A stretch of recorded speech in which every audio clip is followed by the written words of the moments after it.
Reverbere, o podcast do Portal LC. Aqui, os professores Daniel Barral, João Domingues, Rafael Sérgio de Oliveira e convidados tratam de temas atuais em matéria de licitação e contrato. Olá, sejam todas e todos muito bem-vindas e muito bem-vindos a mais um episódio do Reverbere, o podcast do Portal LC. Estamos no nosso episódio de número 34 e vamos conversar hoje com o querido professor, meu amigo Vitor Amorim. Meu nome é Rafael Sérgio de Oliveira e vem conosco porque nós vamos falar sobre sistema de registro de preço com alguém que conhece muito essa matéria. Na verdade, conhece muito de tudo. Vou falar aqui até sobre outras coisas que vocês nem sabem que ele conhece e ele conhece a fundo. É até doutor nisso. Querido Vitor Amorim é mestre e doutor em Direito do Estado, é analista legislativo do Senado Federal, é advogado da Serur Advogados e todos conhecem, com certeza, o professor e o conferencista e o autor, professor Vitor Amorim. Vitor, que bom ter você de volta. A gente conversava aqui agora há pouco que fora a turma do portal, né?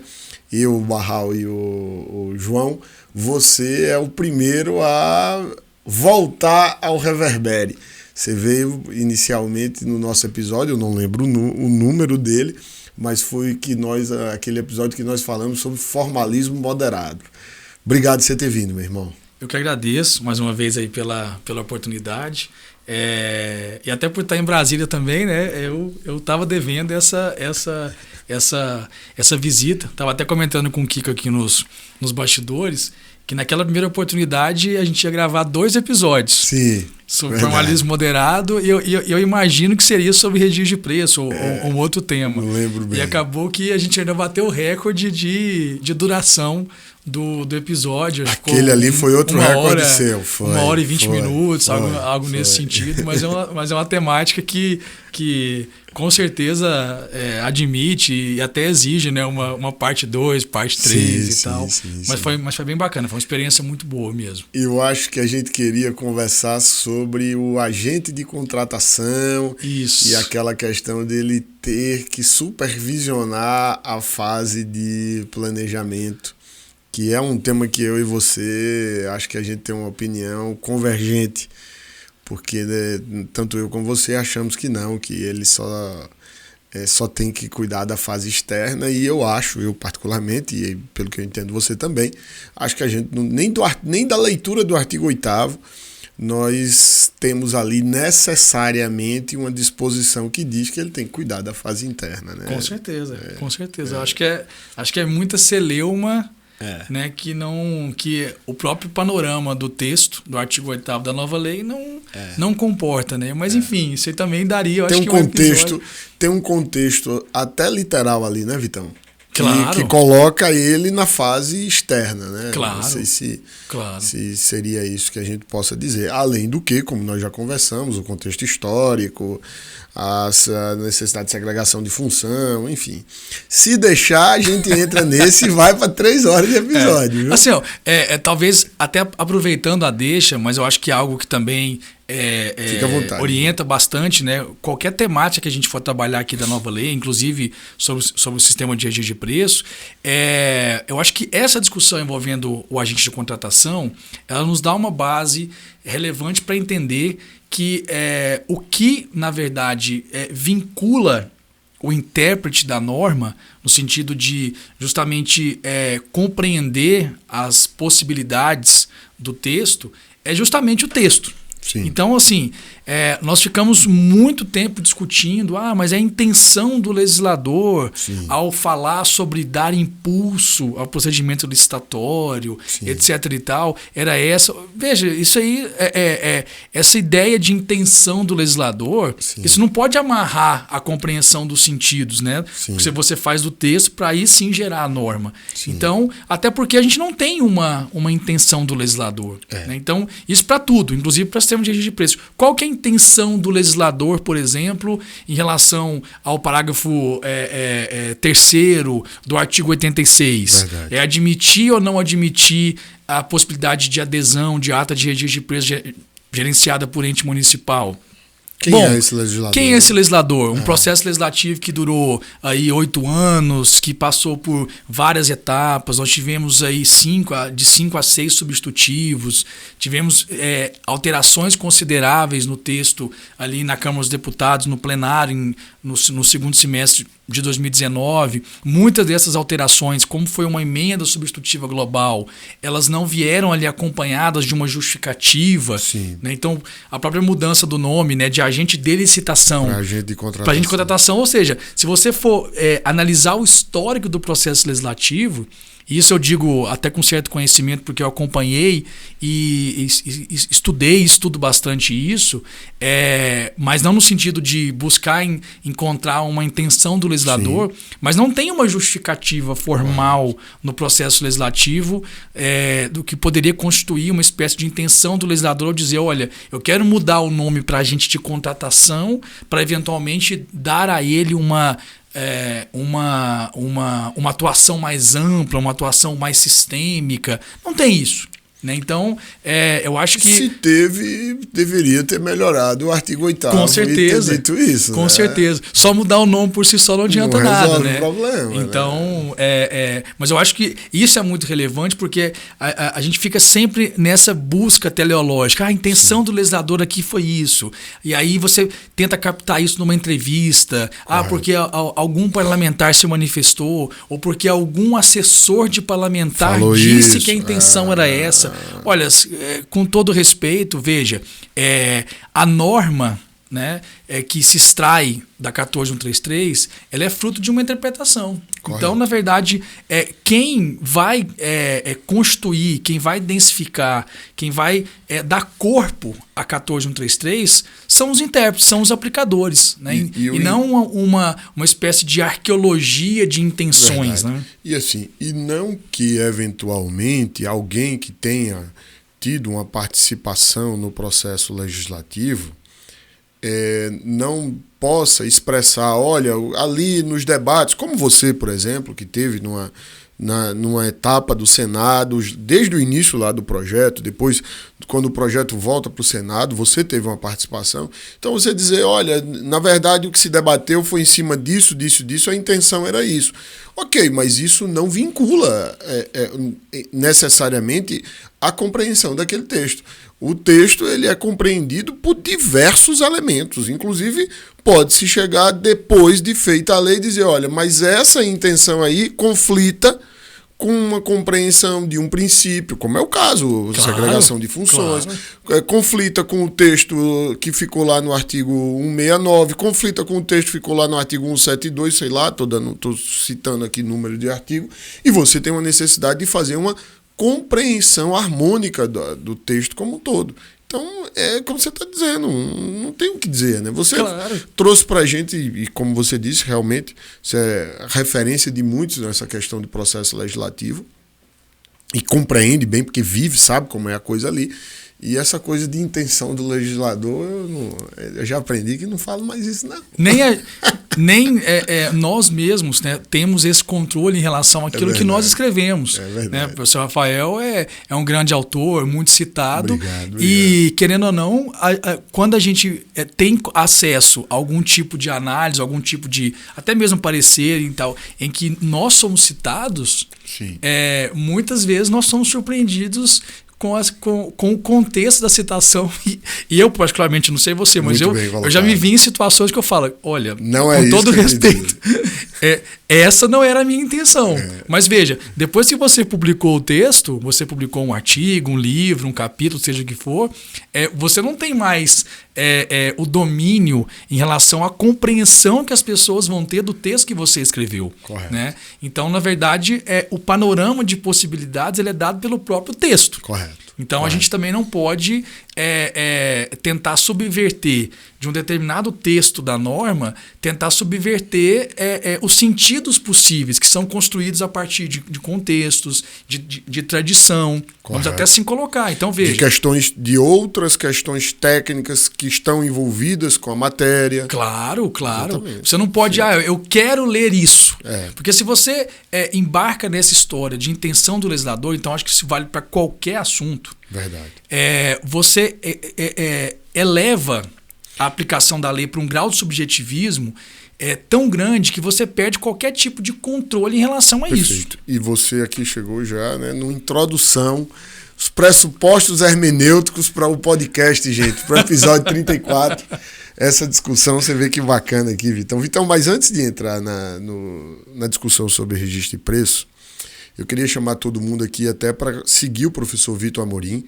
O professor Vitor Amorim está no Instagram como @prof.vitor.amorim, .victor, tá?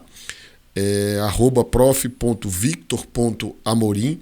E também conhecer o seu trabalho no seu site, que é victoramorim.com, tá? Não tem o BR. Então fica aí o convite para todo mundo conhecer o trabalho do professor Vitor Amorim, um colega que tem bastantes publicações, tem um trabalho de produção de conteúdo vasto na área de licitação e contrato.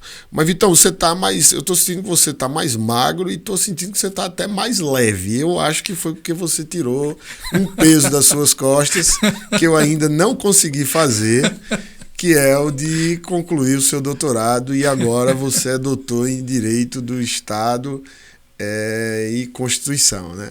Exato. Assim, foi eu diria, uma jornada, né, muito prazerosa, mas ao mesmo tempo também, né, muito exaustiva, né, porque a gente concilia vários compromissos e vários aspectos nessa caminhada. A família, né, dá um suporte que é essencial, né? Então, a minha esposa, e aí nesse processo, o Henrique, né? O Heitor, nesse processo, quando começa o doutorado, aí vem a pandemia, aí a criação de um filho, né, num contexto de pandemia, vem um segundo filho, né, vem a nova lei de licitação. Então, assim, são vários acontecimentos, mas eu acho que fazem conduzem ao coroamento, né, de todo esse esforço, né? A gente sabe que, então, quando você brinca, né, tá mais magro, né, eu digo que talvez eu tirei o peso nas costas, concluindo o doutorado, e tirei o peso da barriga, porque a gente começa a se controlar mais e dedicar, né, o que realmente importa, que é a saúde. Então, voltando aí a fazer os exercícios de maneira regular e tudo mais, porque isso é essencial, né? A gente tem que cuidar da máquina, porque senão tem uma hora que a máquina acusa o golpe. Verdade. E você, interessante que sua tese não foi na área de licitação e contrato, foi um tema que você se dedica bastante, tanto no seu mestrado, quando você estudou sobre processo legislativo, e agora você fez uma espécie de uma coisa que você também gosta muito, que é estudar a história do direito, história em geral, e especialmente aí no doutorado, a história. Não é uma história do direito, mas fazer uma incursão histórica sobre um instituto específico do Império relacionado ao direito legislativo. Foi isso mesmo? Exato. E assim, e na verdade, quando muita gente perguntava sobre o que é a sua tese, aí eu falava, olha, primeiramente, não tem nada a ver, né, com o tema que eu trabalho, que é licitações e contratos. É justamente essa perspectiva, né, de como que se dava a atuação, né, do poder legislativo no período imperial em relação à possibilidade que as províncias, né, que hoje corresponderia aos estados, mas a gente está falando de um estado unitário e não de um estado federado, a possibilidade que elas tinham de legislar sobre diversos assuntos. Por mais que a gente pareça algo assim completamente fora, né, dos problemas e dos dilemas que nós temos hoje no Estado brasileiro, mas quando a gente percebe, à medida que a pesquisa foi se desenvolvendo e um levantamento de dados primários muito rico, mostrou que, na verdade, todos esses dilemas que hoje nós vivemos no Estado Federal, eles já estavam ali presentes também. Claro que, de acordo com as suas particularidades, a gente tem que ter muito cuidado para não recair em nenhum tipo de anacronismo, mas eles estavam ali presentes naquele contexto no século XIX. E algo até interessante, porque era um Estado unitário. E aí, no final das contas, como que eu percebo isso hoje? que tem sim uma relação com as coisas que eu trabalho, porque... Nós não chegamos até aqui do nada, né? Primeiro de tudo. E muitas discussões que a gente tem, isso é norma geral, isso é norma específica, até que ponto, né, os estados e municípios podem legislar, podem regulamentar esse dispositivo da 14133, até que ponto a União pode se arrogar o papel de dispor e estabelecer o que é norma geral, o que é norma específica. Isso também estava presente lá no século XIX. Sim. Né? Mais uma vez, a gente tem que ter muito cuidado. Aí existe um rigor metodológico sob o ponto de vista da historiografia, para a gente não recair em nenhum anacronismo, mas essa lógica de que eu só consigo manter uma coesão nacional a partir do momento que eu mantenho uma certa margem de liberdade e autonomia dos entes descentralizados. Que legal. Isso inclusive no Estado unitário. Ou seja, por que o Brasil conseguiu passar ao longo do século XIX e manter a sua coesão territorial, a sua coesão nacional, enquanto, por exemplo, que a própria Assembleia, a própria América Latina, por exemplo, convulsionava com revoluções, com que embates. Dividiu a América Espanhola. Porque você manteve, de certa forma, ainda que um Estado unitário, um grau de autonomia relevante, administrativa e legislativa das províncias. Legal. Então, será que isso também, de certa forma, não deve nos orientar hoje em relação a isso? Então, Sim. quando a gente vê muitas vezes essa discussão, a nova lei vai ser prorrogada, vai ter a prorrogação da sua obrigatoriedade plena de novo ou não? Por quê? Mas porque tem discussão ainda sobre isso? Pior que tem, Eu né? sei que o pessoal sempre me pergunta, mas é porque talvez seja justamente pelo fato da gente estar tomando a 14133 integralmente como norma geral, e aí sem reconhecer que você tem diversas camadas de realidade com as suas complexidades no âmbito dos estados e municípios. Correto. E aí, de fato, você vai se ver numa situação, muitas vezes, de inviabilidade de aplicação de um diploma tão rico e tão detalhado quanto a 14133. Que é melhor adiar esse negócio lá para frente. Ou seja, sempre vai ser assim. A gente não vai enfrentar o problema e vai só ficar realmente empurrando, porque a gente não está indo no centro da questão, que é justamente, olha, como que Estado e município pode se adequar aqui às normas gerais, no sentido de você ter uma certa uniformidade naquilo que é premissa, mas adequando as suas questões peculiares, as suas questões organizacionais que são próprias. E aí a gente vai ficar sempre nessa discussão. Primeiro, reiterar os parabéns. Feliz por você ter Obrigado. Você merece e legal. Isso é uma coisa que eu acho muito bacana em você, porque a gente que conhece as pessoas, a gente sabe que essa formação baseada em diversos pilares traz uma riqueza de conteúdo muito importante. Então, às vezes ficar ali só naquela coisa de estudar só aquilo com que você trabalha, na verdade acaba sendo mais do mesmo. E ter esse diferencial de ver outras realidades nos traz conhecimentos que de fato alimentam, né? Por exemplo, eu faço uma tese sobre direito internacional da contratação pública, e o Brasil tem pouquíssimos acordos sobre contratação pública, e no dia a dia a gente trata muito pouco daquilo, mas isso eu percebo que me traz um conhecimento de uma realidade que me ajuda na compreensão desse manancial nacional. Então, e conhecendo você, percebo bem que tudo aquilo que você faz tem muita consistência exatamente por essa formação sólida. Eu acho que é o drama que a gente vive, né, do ser humano moderno, né, que é o ser humano fragmentado, né? Então é sempre uma demanda muito grande por especialização. Verdade. Só que assim, Quem disse isso? Quem disse isso? La Salle é fundo. Isso é um ignorante social. O ignorante filosófico, La Salle. Mas assim, eu acho que essa é é uma discussão tanto no campo da filosofia quanto no campo da própria até da própria antropologia também, mas é porque você realmente assim intensifica tanto uma ideia de divisão do trabalho e divisão do conhecimento que a especialização ela é sempre bem-vinda, né? A gente aprofundar num determinado tema, Sim. até porque muitas vezes é inviável, é infactível você ter o pleno domínio com profundidade de tudo, mas você não pode jamais perder uma compreensão, né, do todo, né? Claro. E que as coisas estão interligadas. Então, Perfeito. assim, não tem como a gente, por exemplo, falar de nova lei de licitação sem ter uma compreensão constitucional, sem ter uma compreensão de gestão, sem ter uma compreensão do próprio elemento humano, né? Então, ou seja, por que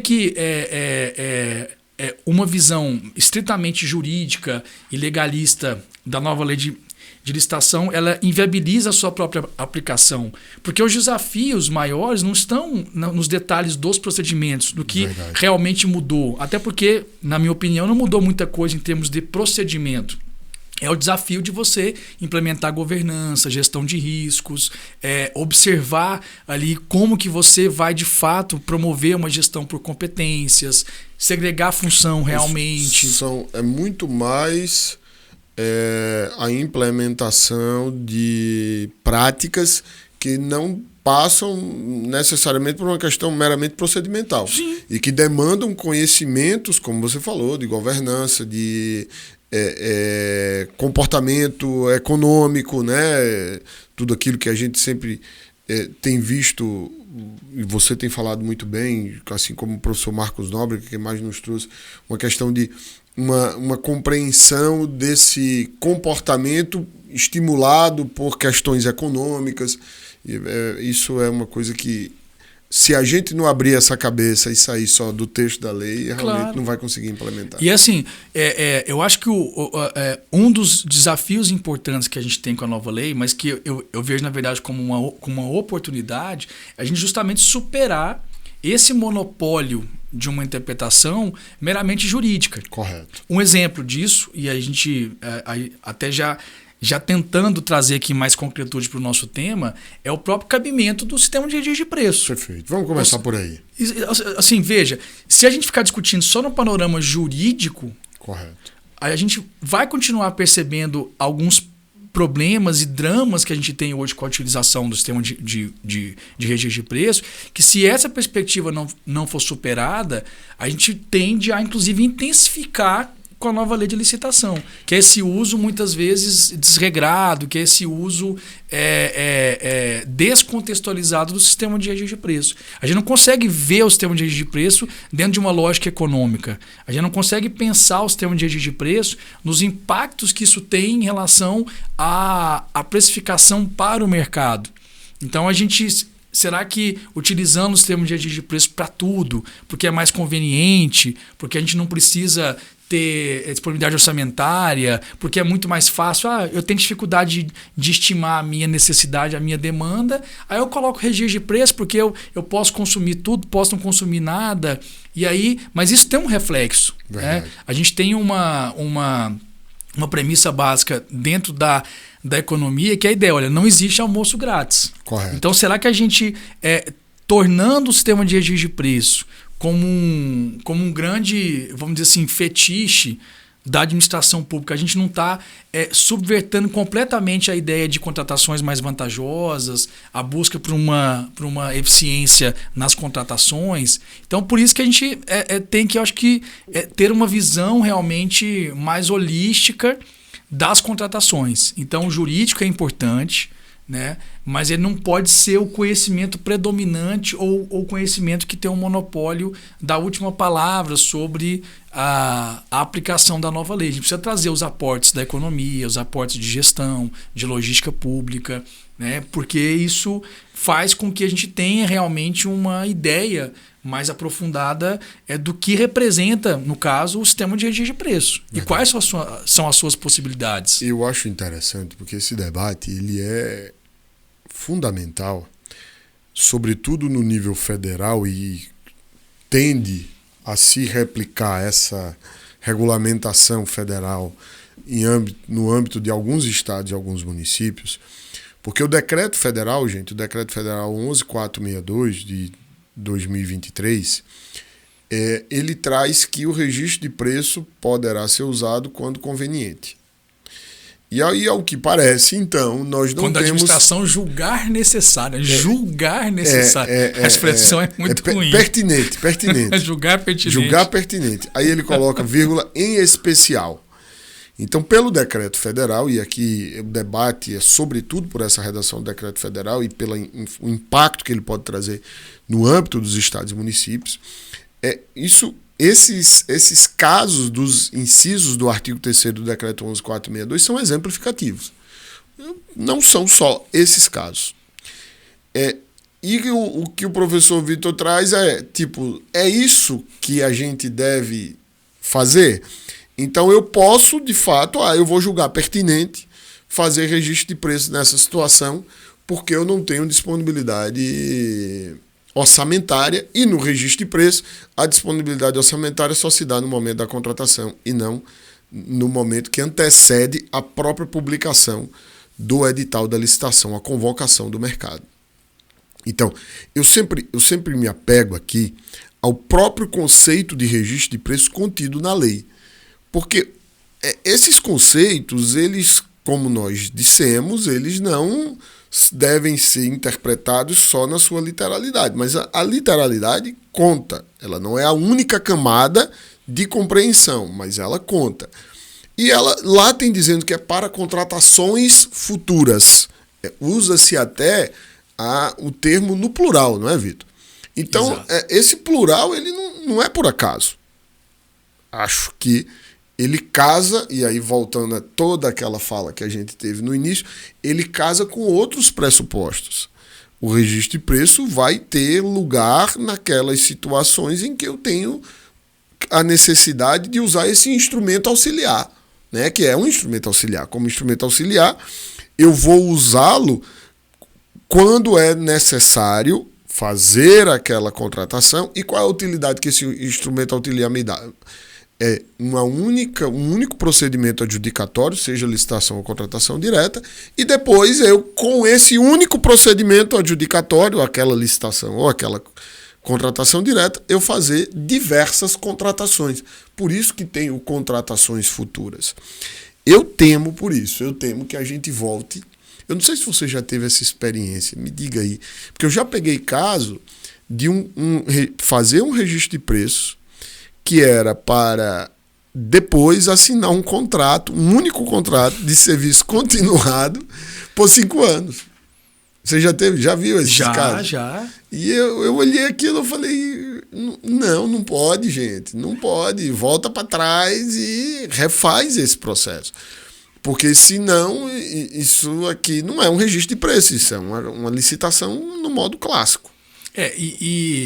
E Rafa, você toca num ponto, ao mencionar o decreto, que a gente precisa aprofundar não só em relação aos termos de registro de preço. Perfeito. Mas qual que é essa questão que eu quero trazer? Veja, a regulamentação ela é fundamental, dado o objetivo de você uniformizar entendimentos, de você densificar muitas vezes conceitos jurídicos indeterminados.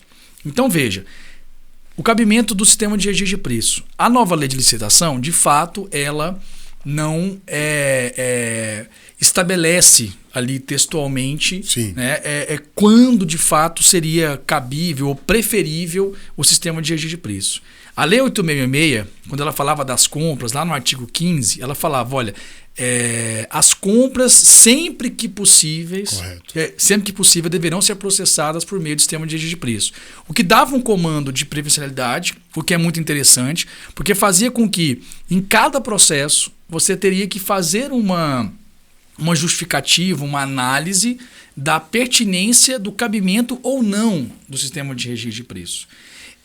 Quando você tem uma regulamentação nos termos que a gente tem com o decreto federal 11.462, eu já olho isso com certo cuidado. Por quê? Porque parece já estar indicando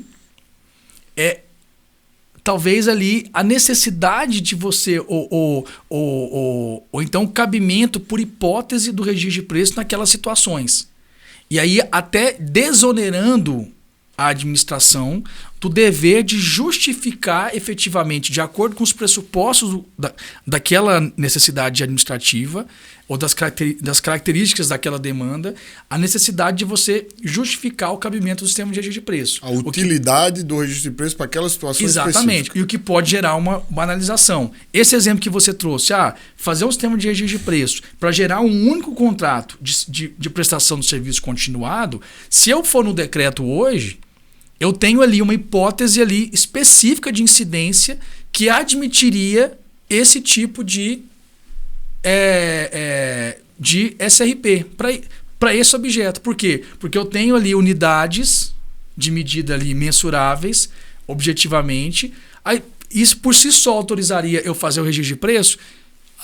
Sim, porque está no decreto. Aí na hora que eu vou construir o meu processo, eu vou só justificar cabimento de registro de preço de acordo com o inciso tal do artigo 3º do decreto tal. Ou seja, então, eu acho que a gente não pode perder de vista o risco de uma regulamentação nesse sentido que pode justamente trazer um efeito contrário àquilo que se busca. Sim. Ou seja, você quer facilitar, entre aspas, a vida do gestor, já trazendo hipóteses exemplificativas do cabimento do registro de preço, ok. Mas da maneira como foi posto, eu temo, porque assim, com todo respeito, eu acho que ficou ruim.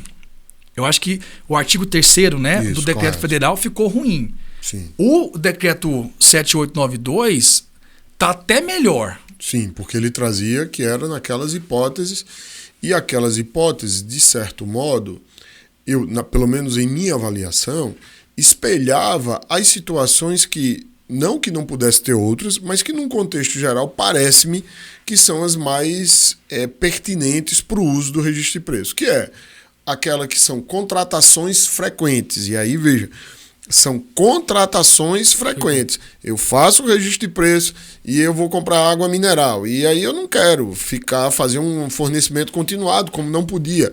Então eu vou, conforme a água mineral vai acabando, eu vou lá e demando a ata. Eu gosto de dizer que esse é aquele caso que a ata de registro de preço equivale a uma prateleira. Isso. Não é verdade? Eu não posso estocar, então eu faço a ata de registro de preço e conforme for demandando eu vou lá e chamo. É contratação frequente. E aí isso mostra muito bem a lógica econômica do SRP, que a gente pode tirar como premissa, porque você está reduzindo o custo transacional para a administração. Perfeito. De ter que fazer uma licitação para cada aquisição que eu for realizar. Correto. E ao mesmo tempo você gera uma expectativa positiva no mercado, no caso para o fornecedor daquela ata, para dizer o seguinte: olha, eu tenho aqui a pretensão de consumir isso nesse período e quando eu for demandar, vou demandar de você. Correto. Só que aí a gente também alinha isso com uma outra necessidade que é importante, que é o ter um planejamento também ali. Aí entra uma questão de assimetria de informação que é necessária, da administração, apesar do registro de preço ser um compromisso, como a gente bem sabe, não gera para a administração a obrigatoriedade de contratar, mas quanto mais informações eu dar para o mercado, dizendo, olha, tudo bem, eu estimei aqui um quantitativo de 100. Historicamente, eu demando 70 ao longo do ano. Só que eu aumentei para mais 30, ou seja, para chegar a 100, porque por N motivos, porque eu vou ter novos servidores, porque o meu consumo tende a aumentar em razão desse fator. Eu trago essa informação para o meu processo, essa informação é pública, e isso vai orientar os licitantes, vai orientar os potenciais interessados a vislumbrar melhor a formação do seu preço, tendo em vista a projeção de consumo que se faz em relação àquela ata. Então, assim, qualquer coisa, ao meu ver, fora dessas premissas, gera um desvirtuamento do SRP. A começar, como a gente está falando, do próprio cabimento. Ou seja, se eu uso o SRP não para reduzir meus custos transacionais, não para gerar uma expectativa positiva no mercado. Mas para você me dar uma comodidade, como muita gente faz. Porque esse é o grande problema. A administração olha o sistema de agir de preço olhando para o seu próprio umbigo. Isso, correto. É sempre assim. Não tem as cautelas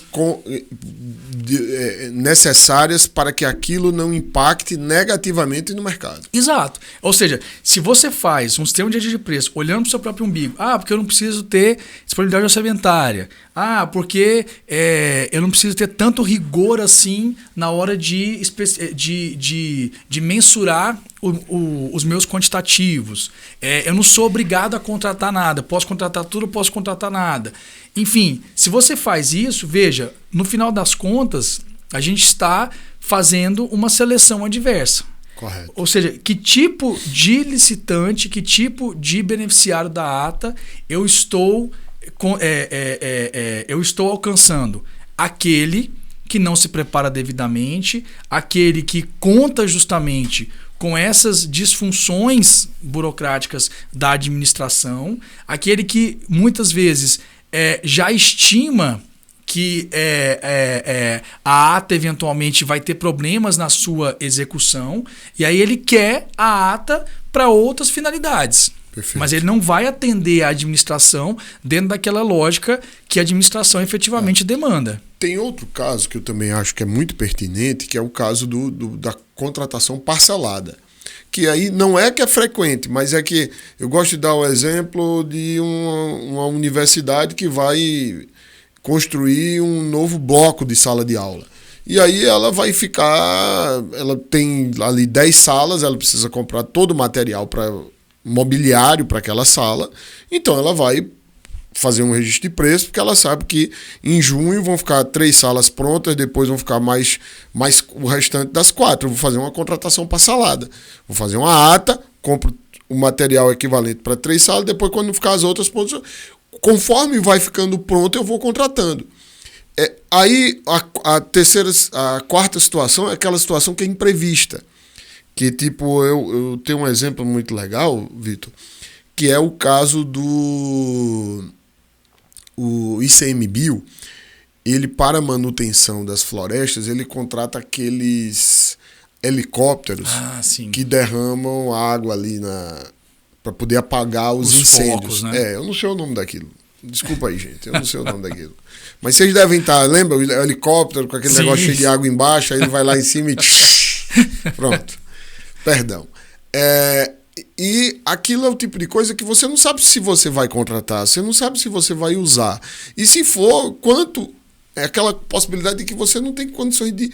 Você não sabe se vai usar e se pode estimar. É um caso, inclusive, excepcional, porque como você está dizendo, você impõe um ônus ao mercado de participar da licitação e você está dizendo, pode ser que eu nem contrate, viu? Pode ser que eu nem contrate. E o último, que é o caso de se fazer a contratação compartilhada, a licitação, o procedimento adjudicatório compartilhado, quando é para atender mais de um órgão. Todas essas situações você tem ao menos uma expectativa de ter mais de uma contratação. Sim. São contratações futuras, sim. Não é isso? São esses casos que eu acho que eram, como você falou, que estava no decreto. Agora, o Vitor traz uma questão que é muito interessante. O decreto meio que dá uma derrapada. Não é o fato de eu poder ter uma métrica contratual que considera ali como uma empreitada por preço unitário, né? Que tem uma unidade de medida que vai fazer um registro de preço. Então, até mesmo o texto tem que ser devidamente adequado nesse propósito aí. Claro, claro. E assim, um alerta que a gente tem que fazer para todos os gestores públicos e também para o mercado, né, no sentido de buscar ali, exigir essas justificativas, porque essas informações são importantes para o próprio mercado se orientar naquele futuro procedimento. Mas o alerta olha, ainda que a sua situação ela se enquadre objetivamente numa daquelas hipóteses do artigo 3º do Decreto Federal, mas não deixe jamais de justificar de maneira robusta a incidência desses pressupostos que autorizam o sistema de agir de preço. Correto. Ou seja, reduzir custo transacional, a ideia de contratações futuras e não uma só, ou seja, que o primeiro acionamento já não vai esgotar completamente a ata. Pode acontecer.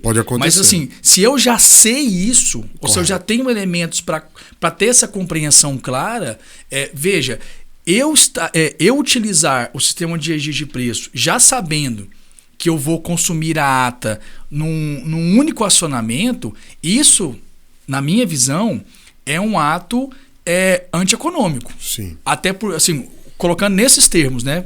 Algo que, por exemplo, o Tribunal de Contas da União se fia bastante. Por que é um ato antieconômico? Veja, porque assim, eu fazer o registro de preço, isso gera, querendo ou não, aí a gente pensando no registro de preço na lógica do mercado, sem ficar olhando no próprio umbigo. Veja, quando eu faço registro de preço, o que eu estou passando para o mercado? Vamos imaginar, olha, eu faço aquisição de notebooks. Aí, geralmente, eu compro ali 20 notebooks por ano para o meu órgão. Vamos fazer um registro de preço? Não precisa ter reserva orçamentária nem nada. Levanta a série histórica aí de quantos notebooks a gente tem adquirido por ano. Não precisa, não. Bota 100 aí que dá tranquilo. E que a gente compra só o quanto precisar. Aí eu vou lá, coloco lá no meu edital que o prazo de entrega é de 5 dias úteis. E aí, ok. Aí, como que o mercado vai entender essa estrutura? Ora, isso partindo do pressuposto que eu sou um licitante responsável. Eu falo, olha, aquela administração, aquele órgão, ele vai fazer um registro de preço que ele pode comprar até 100 computadores. O prazo de entrega são 5 dias úteis. Ele pode demandar um computador, nenhum computador, pode demandar 100 computadores de uma vez. Eu estou no escuro, porque eu vou no processo, não tem nenhuma informação. Como o professor Rafael colocou, não tem uma série histórica, não tem um levantamento de informação, não tem uma justificativa para essa demanda de 100. E aí, eu, licitante responsável, eu vou ter que me preparar para, durante 12 meses, eu poder fornecer um computador ou 100 computadores de uma vez no prazo de 5 dias úteis. Então, isso vai ter um reflexo na formação de meu preço. Então, o notebook que, numa contratação normal, sem ser registro de preço, giraria em torno, de acordo com aquelas especificações, de R$3.000, no registro de preço, a gente acha das que incertezas, o registro de preço por si só já gera uma economia de escala. A gente também é muito ruim nisso. A gente acha, quanto mais notebook eu colocar, melhor, porque gera economia de escala. Não é bem assim. Só que é no registro de preço. Então ele fala, poxa, para atender em 5 dias úteis, eu tenho que conversar com o meu fornecedor. Ele falou, Vitor, esse notebook aí, muito bom, eu tenho. Só que assim, eu não vou assumir com você o risco do órgão a qualquer momento demandar 100 notebooks. Então, assim, eu posso reservar para você, porque é esse notebook que atende à especificação. Mas eu só trabalho com 50% adiantado.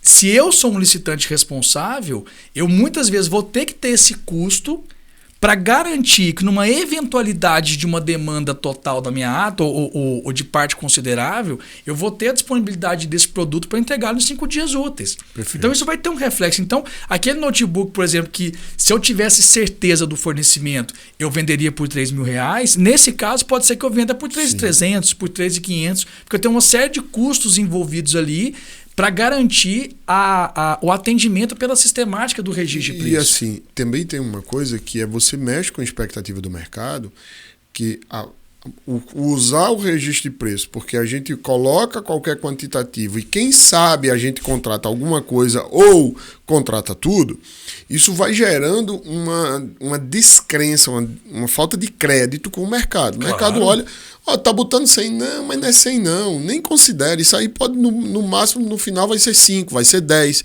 e ele vai contar isso. Exato. E numa hipótese de que você de fato precisasse dos 100 ou venha a precisar, exato. Você não vai contar com essa escala. E aí entra nesse ponto. A gente fala tanto de questão reputacional, olhando só para o mercado, mas tem a reputação total, também do poder público. E aí, nesse caso, Rafa, o que a gente está encaminhando para quê? Para uma seleção adversa. Correto. Quem que você acha que vai ganhar essa licitação? Vai ser o fornecedor que vai cotar o notebook a R$ 3.500, porque ele fez todas essas projeções de custos embutidos para atender a ata de registro de preço durante 12 meses? Não. Vai ganhar o licitante que muitas vezes sequer contemplou todas essas variáveis, está contando com isso, que muitas vezes vai ser algo complicado a gestão dessa ata, e aí o que ele faz? Coloca o notebook a R$ 2.000. Porque quando a administração for demandar, aí ele começa, tem como trocar a marca? Mas aí tem como reequilibrar o preço? Não, eu não vou atender. E tem muito licitante que fala, olha, na verdade eu quero essa ata, porque eu vou sair por aí, entre aspas, vendendo a ata, eu vou replicar essa ata em outras instâncias, em outros órgãos. E aí é o seguinte, quando a administração vier me demandar, muitas vezes para o licitante é melhor ele pagar uma multa, por exemplo, do que eventualmente fornecer aquele quantitativo que foi demandado, sofrendo um prejuízo. Correto. Então ele fala, ele faz um juízo realmente pragmático. Ele fala, quanto que vai ser minha multa? Vai ser, sei lá, 10, 15 mil reais. Ok.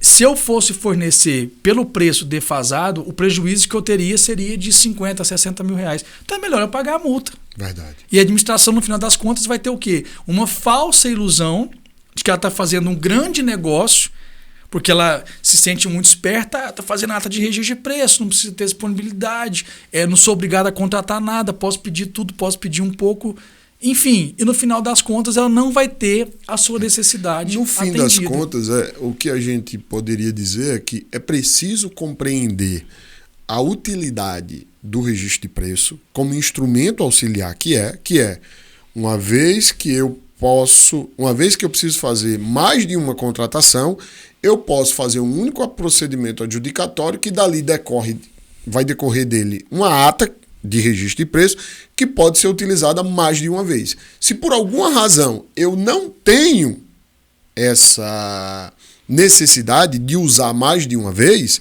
seja porque eu como gerenciador posso ter o planejamento até de usar só uma, mas não, o outro ali vai usar mais de uma vez. Eu, gerenciador, tenho um planejamento de usar só uma. Ok, não tem problema, desde que com isso você esteja agregando valor pela reunião do procedimento adjudicatório, cuja necessidade é de outro órgão ou entidade, que vai ser aí o participante. Isso.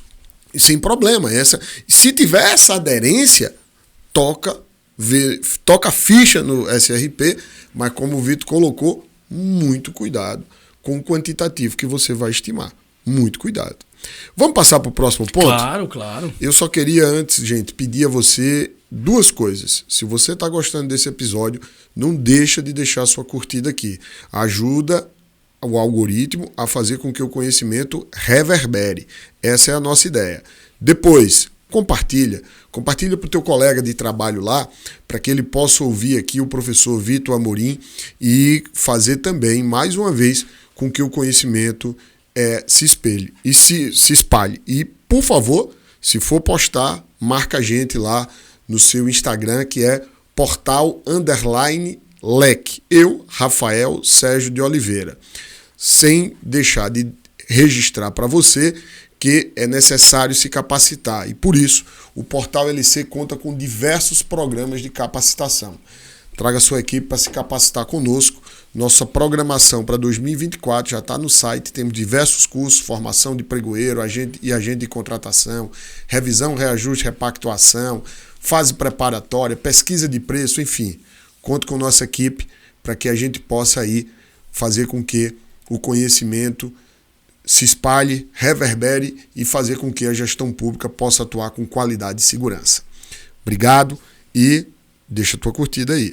Se inscreve no canal também, hein? Por favor. Gente, vigência da ata.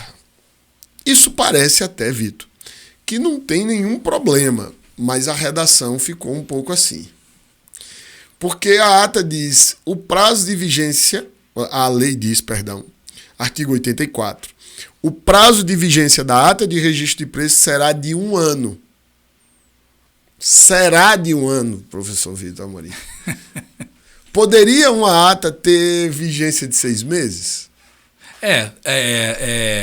Partindo do pressuposto, né, que a lei, né, a norma, ela não contém expressões inúteis, né, ou desnecessárias, então você tem uma expressão aí que ela me parece, impositiva. Correto, em termos de limitação. Então, eu concordo contigo, eu acho que é problemático eu relativizar esse será. Correto. Então, uma das camadas de interpretação a que a gente se referia. Não me interessa a intenção do legislador, se esse será. Na verdade, ele queria dizer poderá, ou seja, ele disse será. E isso está ali no enunciado textual. Então, assim, eu vejo com dificuldades a possibilidade de admitir vigências de ata de registro de preço inferiores a 12 meses. Sim. Vejo com dificuldade.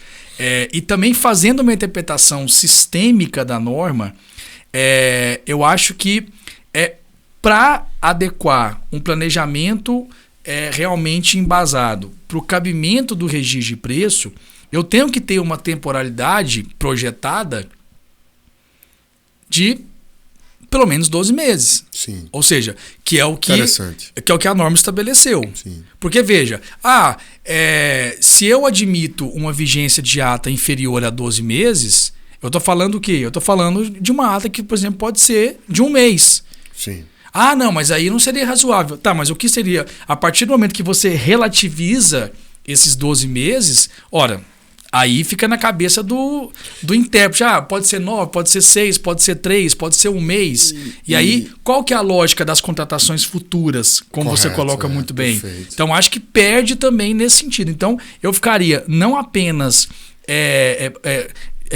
eu entenderia que não seria possível uma vigência inferior a 12 meses, não apenas por uma questão gramatical, ou seja, de uma expressão muito latente que está ali no dispositivo legal, que é o será de 12 meses, como também por uma lógica sistêmica. Ou seja, se eu admito menos que 12 meses, eu estou, inclusive, relativizando, ao meu ver, de maneira inadequada, uma projeção de contratação futura, que é o que autorizaria a utilização do sistema de registro de preço. Agora, a prorrogação, não tenho o que dizer, é realmente uma faculdade. Né? Exatamente. E aí eu, só para problematizar, eu coloco, porque a lei vai dizer, por igual período. E aí vem, eu poderia prorrogar por um período menor ou seria necessariamente por 1 ano? Eu não sei o que é que você pensa disso. Bom, para manter a coerência em relação à premissa que embasou a minha conclusão, eu diria que se for prorrogar, tem que ser por igual período. Entendi. Tem que ser por 12 meses. Entendi. Por mais 12 meses. Eu particularmente, acho que a premissa, como você coloca, está muito bem posta. Só que eu diria que assim, eu realmente acho que essa prorrogação, quando ele está dizendo, olha, pode ser por igual período, eu acho que caberia aqui uma compreensão de que seria o máximo. Mas no que você coloca, a lei colocou, olha, são contratações futuras, então você tem que pensar no futuro de no mínimo 12 meses. Você tem que estar ali nisso. Né? No mínimo 12 meses. Mas se eu tenho pretensão de fazer mais de uma contratação em 6 meses, tá, mas você vai ter que botar 1 ano, porque se isso atrasar, você vai ter que usar essa ata ainda assim. É aquilo que nós estávamos conversando. É uma maneira de manter ali a expectativa do mercado, não olhar só para o lado da administração. Por eventual atraso, poxa, eu vou precisar de mais 6 meses. Eu acho que seria razoável. Não sei se você me entende. Sim, Embora tenda a concordar aí que sim, é por igual período, mas eu acho que seria viável pensar de que essa prorrogação seria apenas por um período necessário, porque houve algum atraso naquele planejamento que pensava-se ali nos 12 meses. Aí vem a outra pergunta. Agora eu vou usar e abusar de você, que é a renovação dos quantitativos em eventual prorrogação. Nós já falamos sobre isso. O que é que você me diria sobre isso? Que essa é a pergunta do milhão, né? Essa pergunta o tanto que é interessante, né? Pegando as suas considerações sobre essa possibilidade de prorrogar por período menor do que um ano. Eu acho que essa compreensão ela está muito associada a essa última pergunta que você faz quanto à questão da renovação de quantitativos ou não. Aí eu vejo da seguinte forma: se você entende pela possibilidade de, ao prorrogar a ata, você renovar os quantitativos, aí eu acho que por uma questão de coerência de premissa, se você prorroga para renovar quantitativo, essa prorrogação tem que ser por 12 meses. Correto, concordo com Agora, se por outro lado você tem o entendimento, não, para mim eu estou falando de prorrogação de vigência. Eu não estou falando de prorrogação, vamos dizer assim, do conteúdo material da ata. De renovação. Não estou falando de uma renovação daquilo que foi inicialmente pactuado. Que não é um pacto, né? Há um compromisso do fornecedor de, se demandado, fornecer. E aí, uma renovação daquele compromisso, digamos assim. Com base nessa estrutura, né, apenas a prorrogação da vigência, aí eu entendo que é possível você construir, dentro de uma lógica de razoabilidade, inclusive, que eu poderia prorrogar por menos de 12 meses. Sim. Porque aí, veja, alguma superveniência no planejamento, algo que afetou, ou seja, uma contratação parcelada, não é frequente, é parcelada. Era a última etapa da obra que eu precisava do mobiliário atrasou. Isso. E por isso exatamente vai ficar pronto só daqui a 3 meses. Aí não faria sentido, diante dessa concretude, né, desse fato superveniente, não faria sentido eu estender por mais 12 meses. Correto. Agora, se eu estou falando de renovar o quantitativo, né, renovar a ata, aí, ao meu ver, eu acho que fica indissociável essa prorrogação, né, da vigência também por 12 meses. Porque aí eu estou prorrogando, né, eu tô renovando aquele quantitativo da ata. Agora você me pergunta, né, na prorrogação, os quantitativos também renovam? Eu entendo que há sim uma possibilidade em relação a isso. Por quê? Porque também, sob o ponto de vista de gestão, pensando qual é o sentido de um registro de preço. Reduzir custo de transação e você também gerar essa expectativa para o mercado em relação a um consumo num determinado período pré-estabelecido. Veja, se eu entendo que é possível sim renovar o quantitativo, porque pressupondo o contrário, não, eu prorrogo a vigência, mas não renovo o quantitativo. Aí eu devolvo a pergunta: qual que seria, então, a razão de eu prorrogar a vigência se não for para renovar o quantitativo? Tirando esse exemplo que você trouxe muito bem, né, de uma contratação parcelada, sim, em que aí o pressuposto fático, ele por alguma alteração ali das circunstâncias, ele justifica eu estender a vigência apenas da ata, mas não mexer nada quantitativo, tudo bem. Mas vamos imaginar, por exemplo, uma ata de fornecimento de material de expediente. Uma coisa que é muito comum. Ou seja, aqueles casos que, como a gente colocava inicialmente, de uma contratação frequente. Aquilo que é equivalente ao continuado. Exato. É algo que eu preciso sempre, que não se esgota. Isso. Eu acho que esse renova. Vamos imaginar, eu projetei essa ata, 12 meses de vigência. Aí está encerrando, eu falo, e aí, eu vou prorrogar ou não? Aí, partindo dessa minha provocação, não. Se você prorrogar a vigência, você não está renovando o quantitativo. Você não pode renovar o quantitativo.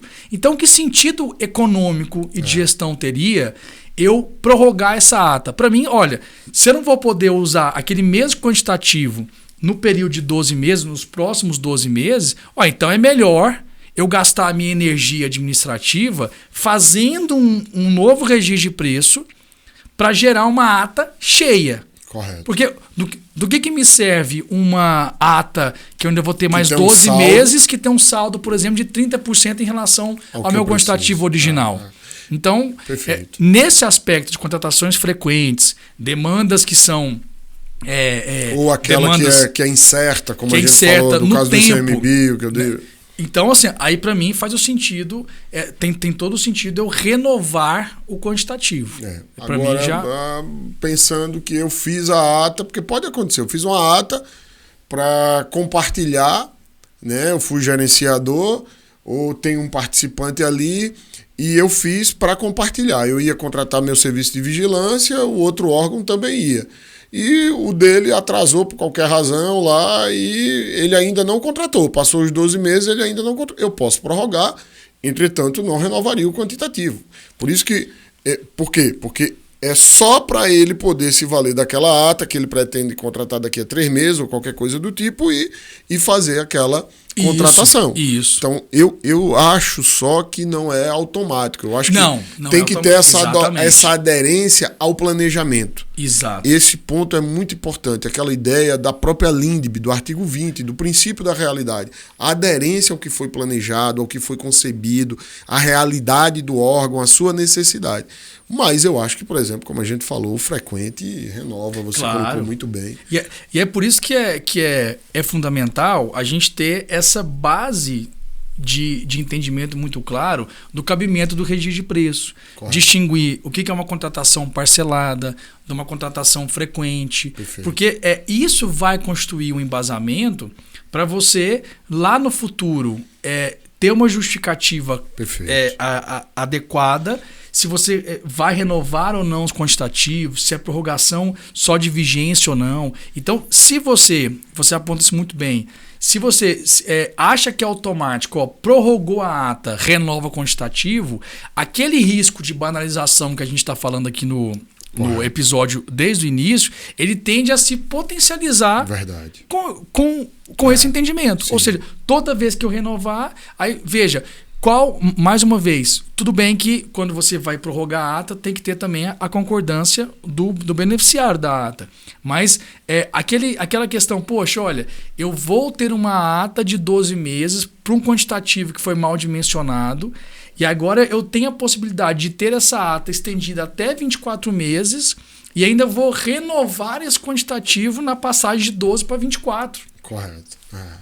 Então, todos aqueles cuidados, aqueles riscos que a gente tinha decorrentes de uma falta de planejamento, eles vão se potencializar se a gente entender que isso é automático. Então, esse é um risco muito grande. O pessoal, é só colocar no regulamento. Calma lá. E se eu renovar o quantitativo? Renova o quantitativo da adesão, ainda tem esse outro ponto. Porque, se eu tinha 1.000 lá, então poderia ter uma adesão que seria equivalente a 2.000, o dobro. 150% para cada um deles. Eu prorrogando aquela ata, eu renovaria a adesão. Né? O que, de certo modo, também tem que se ter muito cuidado com isso. Eu acho que sim, mas nas mesmas condições. Sim. Se é frequente. Claro. Então, olha um questionamento que vem juntamente com essa renovação, porque renovando, você renovaria possivelmente também a adesão. E o ônus disso é importante que seja dito de maneira muito clara. O ônus para a administração em relação a essas possibilidades, ele tem que ser encarado com muita responsabilidade. Sim. Porque, veja, se eu entendo que eu posso renovar os quantitativos, então é importante deixar isso claro, colocar no edital, ter as justificativas, porque todos esses elementos informacionais vão ser fundamentais para orientar o mercado na precificação, inclusive isso que você coloca. Ou seja, se eu renovar quantitativo, eu vou poder também renovar as possibilidades dos quantitativos de adesão.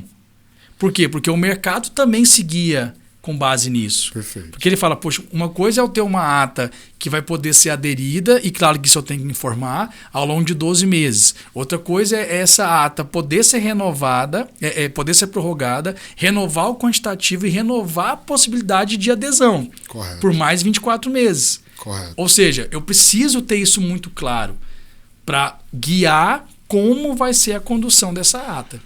Agora a gente chega aí, já que a gente já está falando de adesão, tem um tema que também é quente. Adesão à ata de município. em razão do parágrafo terceiro do artigo 86. Do artigo 86 da lei, que diz que a adesão à ata pode ser feita por entidades e órgãos estaduais, federais, distritais e municipais, mas limitada a atas federais, estaduais e distritais. Ou seja, há uma limitação quanto à ata a ser aderida, que não contempla na lei a ata municipal, ou seja, a ata municipal não poderia ser objeto de adesão, segundo a literalidade do texto. Acho que a gente agora vai ter que usar todo aquele manancial ali que é teórico que a gente conversou no início. Eu acho que, porque o texto, para mim ao menos, parece ser claro. Não vejo ali, Vitor, como a gente argumentar, na minha avaliação, que tem uma norma específica. Fico à vontade até de, perdão, estar passando na sua frente, porque já debatemos sobre isso, acho que você conhece minha posição.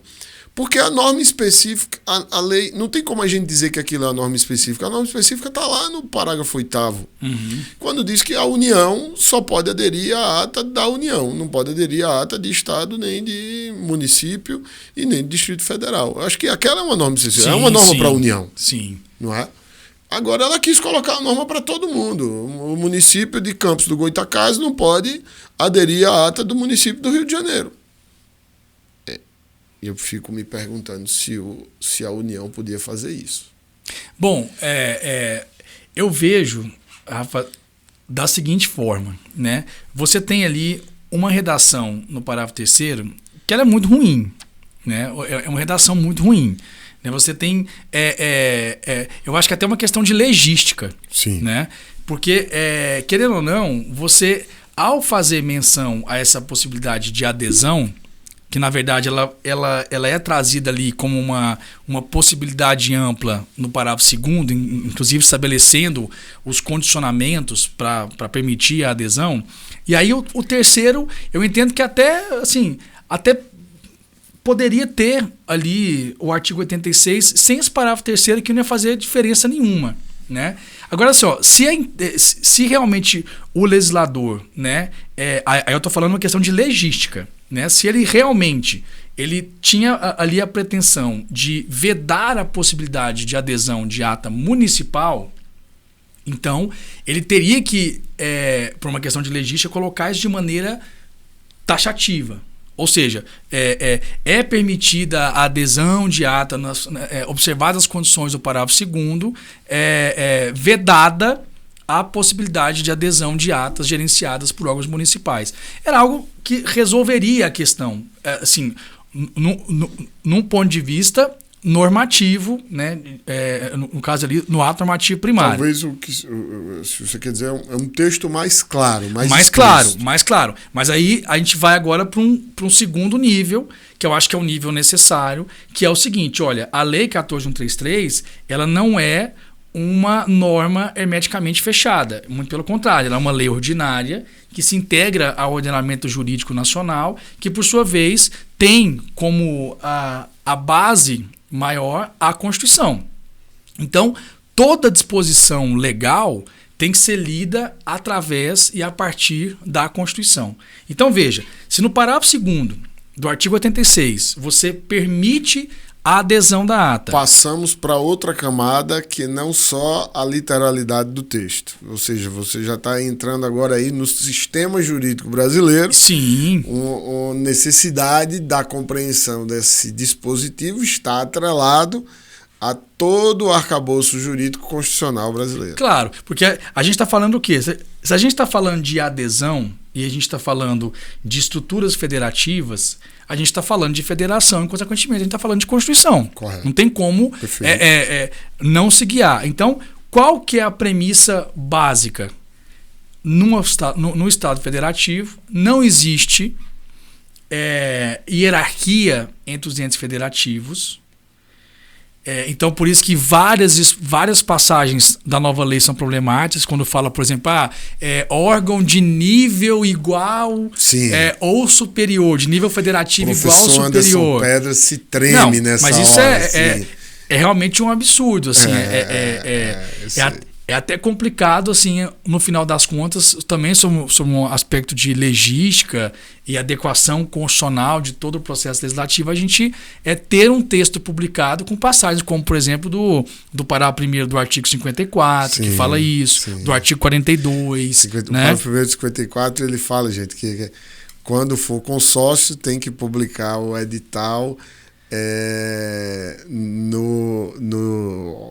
no sítio eletrônico oficial, no Diário Oficial, de nível superior, do ente de nível superior. Do ente participante do consórcio de nível superior. E aí, acho que o artigo 42 que fala da possibilidade de utilizar ali aquela análise de equivalência de marcas, né? Eu poder utilizar por empréstimo uma análise feita por um órgão que seja de nível federativo igual ou superior ao meu. Ou seja, assim, isso eu acho que é o extremo do absurdo que a gente chega. Mas nesse parágrafo 3º do artigo 86, sobre a ata municipal, a gente pode perceber que, querendo ou não, nós recaímos no mesmo problema. Porque, veja, se eu permito a adesão, e isso é um instrumento importante, veja, eu acho que a nova lei, nesse ponto, supera um questionamento de constitucionalidade do Instituto da Adesão, porque originalmente ele vem dos regulamentos federais, desde 2001, e aí isso foi repetido no decreto 7892 e tal, e aí ficava esse questionamento, poxa, mas se só a lei, ato normativo primário, pode excetuar o dever constitucional de licitar, e quando eu faço a adesão a uma ata, quem fez a licitação foi o órgão gerenciador. Eu mesmo,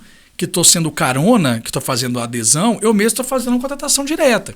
Então, de fato é questionável você prever o instituto da adesão por um ato normativo secundário, por um regulamento. E aí vem a nova lei e fala, não, pode fazer a adesão. Ou seja, a lei, e nesse ponto é a lei geral, né, a gente se refere lá ao inciso 21 Norma do artigo, de licitação do artigo 37. E contratação. Então, a lei previu a possibilidade de adesão. Ok. Aí vem o parágrafo 3º, tá? Por que eu não posso aderir à ata municipal? Qual que é o problema da ata municipal que não pode ser um objeto idôneo de adesão? Ou seja, sob o ponto de vista constitucional, partindo do pressuposto da autonomia entre os entes federativos e da inexistência de hierarquia ou de qualquer tratamento discriminatório entre um ente federativo e outro, por que a ata municipal não pode ser vedada? Pode ser vedada. Por quê? Então, qual é a minha conclusão em relação ao parágrafo 3º do artigo 86? É que, para eu salvar o dispositivo, aí já entra em técnicas em sede de jurisdição constitucional, eu poderia dizer, olha, esse parágrafo 3º ele é inconstitucional, porque ele trouxe um tratamento discriminatório indevido para as atas municipais.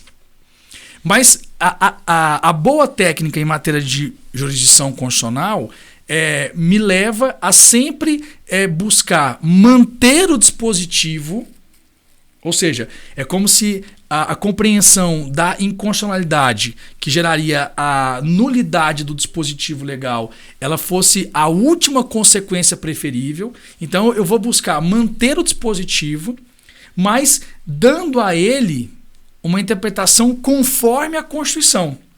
Então é como se eu reconhecesse, olha, a ausência de menção à ata municipal, lá no parágrafo 3º, ela é uma simples omissão do legislador, o que não vai gerar a compreensão de que seria uma espécie de silêncio eloquente, no sentido de que seria uma vedação à possibilidade de adesão da ata. Entendi. Então, ou seja, para salvar o parágrafo 3º do artigo 86, já que a adesão da ata passa a ser permitida pela nova lei, ou seja, ou eu deixo aderir à ata de qualquer ente federativo, ou eu não deixo aderir. Correto. Como você colocou, o parágrafo 6º, lá, parágrafo 8º, que veda a possibilidade de órgão federal aderir à ata de Estado e município, ok, aí é uma norma específica que inclusive já estava nos decretos federais, sem problema algum. A lei federal, a norma geral da União não é aquela. Aquela é uma norma específica da União. A União está decidindo aquilo para ela.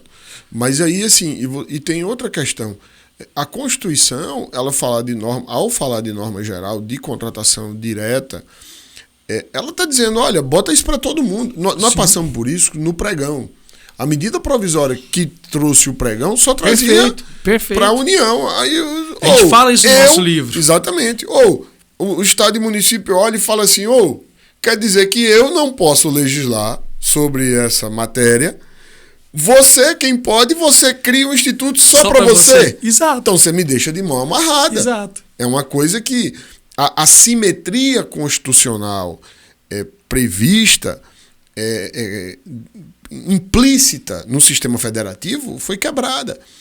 E aí eu coloco ainda, eu gostei muito da decisão do Tribunal de Contas do Estado de Minas. Vou até deixar, gente, ela aqui na descrição. Que ele diz lá o seguinte, Vitão, a lei 14133 veda. Ok, ele disse agora, aquela norma é uma norma que vai valer enquanto não houver uma norma específica do respectivo estado ou município dizendo que sua ata pode ser aderida ou que você pode aderir a uma ata de município. E aí argumentando exatamente em cima dessa necessidade de simetria, porque não teria esse sentido. E aí é o que eu vejo que todo mundo tem feito, tem colocado nos seus normativos, mesmo no regulamento, de que é possível aderir à ata municipal. Né? Há nessa discussão, eu tive a oportunidade de participar de um debate, e há nessa discussão aquela ideia de que, olha, aqui nós estamos diante de uma situação em que o município não teria a estrutura necessária para realizar, às vezes, sua própria contratação. Avalie, pense, imagine se ele teria condição de fazer uma contratação dos quais os outros pudessem se valer. Então, eu acho uma coisa meio um raciocínio bem complicado. Assim, eu diria preconceituoso. Não. E aí, assim... O mínimo. Olhando até mesmo, aí é importante a gente ter o histórico, a tradição, né, como os limites interpretativos também, né, que constrói toda a avaliação do nosso ordenamento.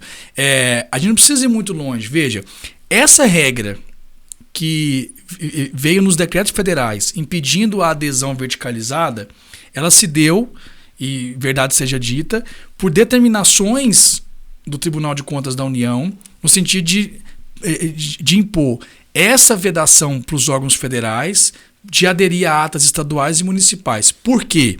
Por causa de uma abrangência da publicidade dessas licitações. Somente por isso. Ou seja, eu sou um órgão federal. Teoricamente, a minha publicidade, por ser veiculada no Diário Oficial da União, etc. e tal, tem uma abrangência nacional. Eu aderi a uma ata de Estado e município, isso eu pegando no regime da 866, Sim. que é feita ali com uma publicidade regionalizada ou então local, teria esse prejuízo em termos de abrangência, né, da transparência em relação ao procedimento, à ata em si e tal. Agora, com a nova lei, PNCP. Veja, tudo tem que ser no PNCP. E digo mais, Rafa, a nova lei de licitação, diferentemente da lei 866, que quando fala de registro de preço, fala de maneira muito geral mesmo. O registro de preço é preferencialmente para as compras, você tem ali a vigência máxima de 12 meses, o resto fica por regulamento. A nova lei, ela veio e destrinchou muito o Instituto do Sistema de Registro de Preço. A ponto até de alguns pontos a gente pode questionar, olha, isso aqui é geral, isso aqui é específico, enfim. Mas ela fez isso. Então, querendo ou não, você, além dessa publicidade comum no PNCP para todo mundo, você também tem uma base procedimental que também é comum.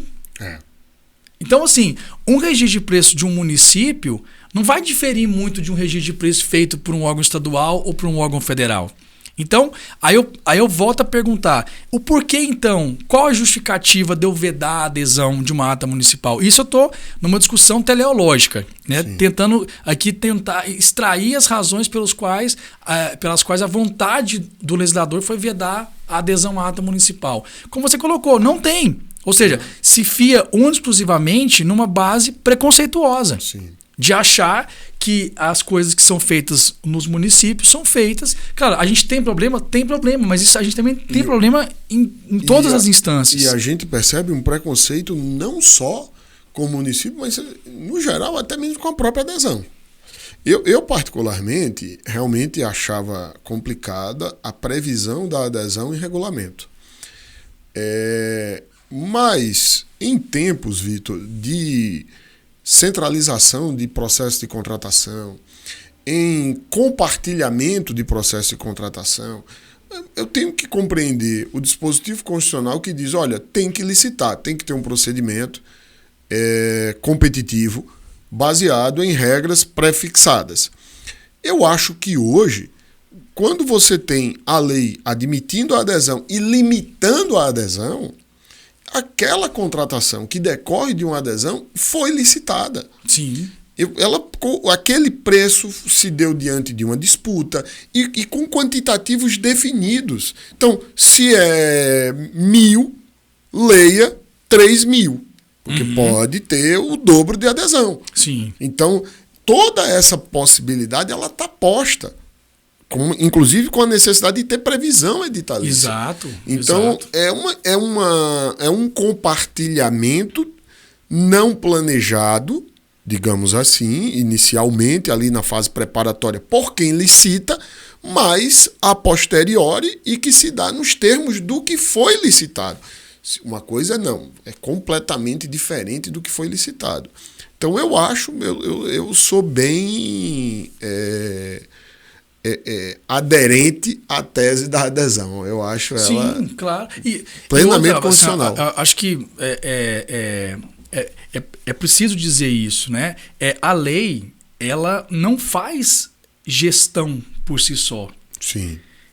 E isso inclui também gestão de riscos. Isso talvez tivesse um pouco na Lei 8666, mas na Lei 14133 com certeza não, porque então, há uma discricionariedade para isso. Claro, ou seja, então aonde que está o controle para eu saber a adequação daquela licitação feita pelo ente municipal para registro de preço? Onde que está o controle para saber a adequação estrutural daquele registro de preço que eu quero aderir? Está no procedimento de adesão. Correto. Então, assim, quando a lei vem, até mesmo essa regra que impossibilita a adesão vertical de órgãos federais por parte de atas estaduais e municipais, eu particularmente, aí claro, aí eu não estou entrando nesse mérito, mas eu acho que é um erro do legislador, porque você tira uma possibilidade de órgãos federais, e a pandemia ensinou isso a gente, de se valer de atas que são atas bem estruturadas, que são atas idôneas, que são feitas por estados e municípios. Correto. E aí você deixa de atender muitas vezes uma necessidade,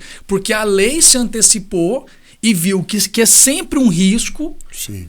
O federal aderir a estado e município. Sim. Vou pegar um exemplo. Alguns órgãos federais do interior, por exemplo, do estado do Amazonas, do interior do estado de Roraima, que muitas vezes eu só posso aderir a outra ata federal. Ora, ali, na realidade, no contexto de funcionamento daquele órgão, serviria muito mais uma ata estadual ou uma ata municipal do que uma outra ata federal, porque, veja, não vai ter similitude ou proximidade de pressupostos. Muito bem colocado. De realidade com outros órgãos federais, que mas eu posso aderir de um instituto lá federal de São Paulo. Poxa, mas eu estou no interior do Amapá. Correto. Ou seja, para mim serve muito mais uma ata ali de um município vizinho, aonde está situado o meu órgão, ou então do próprio município onde meu órgão federal está situado, do que uma ata de um outro estado, de uma outra região, que não tem, assim, a menor comparação. É um parâmetro muito mais adequado ao que você vai precisar. E aí você tira essa possibilidade. Correto. Ou seja, veja, no período da pandemia, quantas situações que deixaram de ser atendidas e foram para um emergencial, porque os órgãos de saúde federais não poderiam aderir a atas de estados e municípios. Perfeito. Então, aí acho que é uma questão de premissa. Da mesma forma que é um erro você prever na lei e vedar absolutamente a adesão verticalizada, eu também acho um erro, porque é baseado numa premissa preconceituosa e inconstitucional, eu permitir a adesão, eu legalizar a adesão, mas dizer, não, adesão, mas eu não posso aderir à ata municipal. Eu acho que esse é o grande problema. Quem faz gestão é o gestor. Quer controlar, controla no processo. Verdade. Na lei você estabelece as balizas e os requisitos, mas o base... controle efetivo de adequação é feito no processo. E não com base nessas premissas um tanto quanto preconceituosas. E inconstitucionais. Em razão disso, inconstitucionais. Inconstitucionais, perfeito. Acabou, gente. Tinha tanta coisa pra gente falar ainda, né? Eu prometo a vocês que a gente volta aqui em outro episódio com o Vitor, não sei se ele vai conseguir, ou com outro colega, para a gente falar sobre atualização de valor de ata, sobre o dispositivo que também agora faculta a contratação de uma ata, que agora não tem mais a necessidade de ser mais vantajosa a outra opção. A lei fala apenas de uma justificativa da administração. Então, assim, tem tanta coisa, eu sei, mas eu acho que a gente já falou bastante, né, Vitão? Falou que o básico, mas é o básico necessário. Né? Que são os cuidados e a necessidade de uma análise mais ampla do que circunda o sistema de registro de preço. Verdade. Não deixa de seguir o professor Vitor Amorim, @prof.vitor.amorim no Instagram, e o site dele é vitoramorim.com. Segue a gente também, @portal_lec,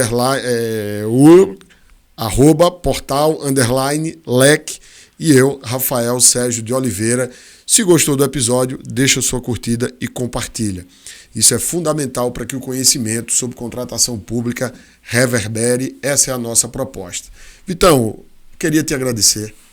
Muito obrigado. É sempre um show quando você vem aqui. Aquele episódio que você viu do formalismo moderado é tantas vezes compartilhado, tantas vezes as pessoas marcam a gente no Instagram, dizendo que isso estava no podcast, no Reverbere, com o professor Vitor Amorim e o professor Rafael, falando sobre formalismo moderado, e esse eu não tenho dúvida que não vai ser diferente. Muito obrigado, irmão. Eu que agradeço, meu amigo, pela oportunidade. Assim, a minha admiração pelo portal, ela é profunda e verdadeira. E é sempre uma alegria estar aqui, porque eu considero o Reverbere que ele tem uma função assim, social que é imprescindível. Porque esse formato de podcast, né, ele é dinâmico, ele muitas vezes a gente, antes de começar, a gente traça um roteiro, depois a gente vê que a gente não seguiu nada do roteiro, porque é a dinâmica ali da conversa. Então, eu acho que isso agrega muito conhecimento, né? Se a gente fosse fazer algo muito assim, roteirizado, então isso poderia ser preenchido por um artigo, por uma gravação já predeterminada de um curso e tal. Então, assim, esse tipo de dinâmica é insubstituível, e eu acho que agrega demais o conhecimento. Eu fico feliz de saber dessa repercussão, e também que esse tanto de bobagem e de viagem que eu faço aqui, de certa forma, pode também contribuir para alguém, pode contribuir para os ouvintes do... Só não faça isso, que é injusto. Do Reverbere. Tudo isso que você faz, tanto conhecimento, tanta coisa de conteúdo, é bobagem e é viagem. Não é não, é muito útil, com certeza. Obrigado. Mas aqui eu vou estar sempre à disposição para outros temas também, porque é uma alegria estar sempre contigo. Vou abusar. Obrigado, irmão. Valeu, meu irmão. Obrigado. Obrigadão. E obrigado a você por sempre nos prestigiar com essa audiência maravilhosa. Até o próximo Reverbere. Obrigado. Reverbere, o podcast do portal LC.